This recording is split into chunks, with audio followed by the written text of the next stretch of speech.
নানা কারণে খেজুর গাছের সংখ্যা আগের চেয়ে কমে গেলেও খেজুরের রস সংগ্রহের চিরচেনা এই চল এখনো শীত সকালের প্রধান দ্রষ্টব্য।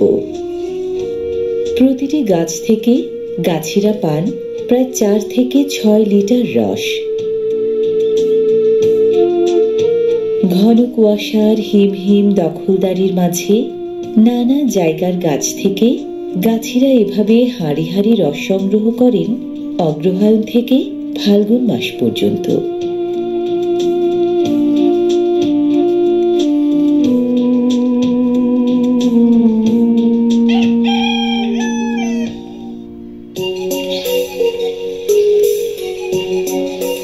সংগ্রহ করা রসের বেশিরভাগটা দিয়ে খেজুর গুড় তৈরির এমন আয়োজন চলে শীতার্ত গ্রাম বাংলার বাড়িতে বাড়িতে।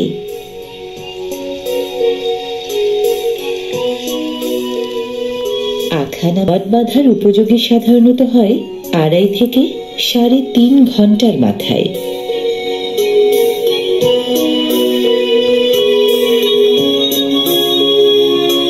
খেজুরের রস দিয়ে দানা গুড়, চিটা গুড়, ঝোলা গুড়, হাজারি গুড়, নলেন গুড়, পাটালি গুড় সহ নানা ধরনের গুড় তৈরি হয় শীতের সময়। মিষ্টি স্বাদের এসব গুড় শীতের পিঠা পুলি মিষ্টান্ন তৈরির অন্যতম মূল উপকরণ। তারা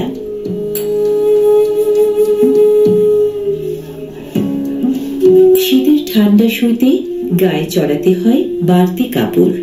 শীতার্ত গেরস্থ বাড়িতে গবাদি পশুর গায়েও তাই শীত পোশাক।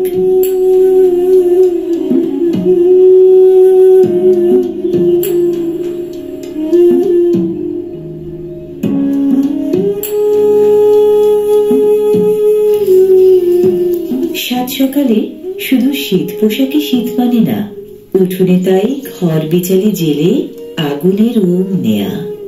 হাড়ের কাঁপুনি থামাতে ছোট বড় নারী পুরুষ সকলে মিলে আগুন পোহানোর আয়োজন শীত কাতর গ্রাম বাংলার আবহমান কালের ঐতিহ্য।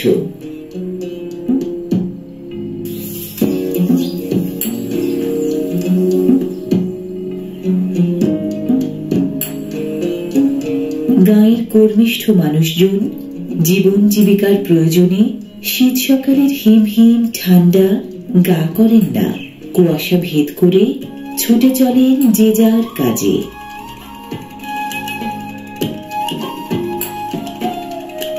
কুয়াশার ঘেরাটোপ বাড়তে দেয় না বেলা, ক্ষেত খামারে তাই কাজ চলে বৈরী পরিবেশে।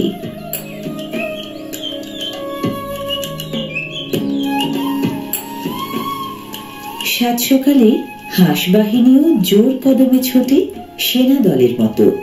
খামারে পালা হাঁস দলে তাই ভারী। খামারি এই হাঁসেদের কাছে শীত সকালের জলাক্ষেত খাবার খোঁজার দারুণ জায়গা।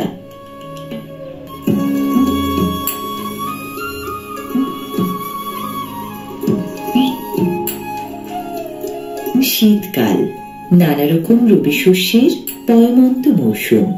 মাঠে মাঠে তাই চাষাবাদের তোড়জোড়।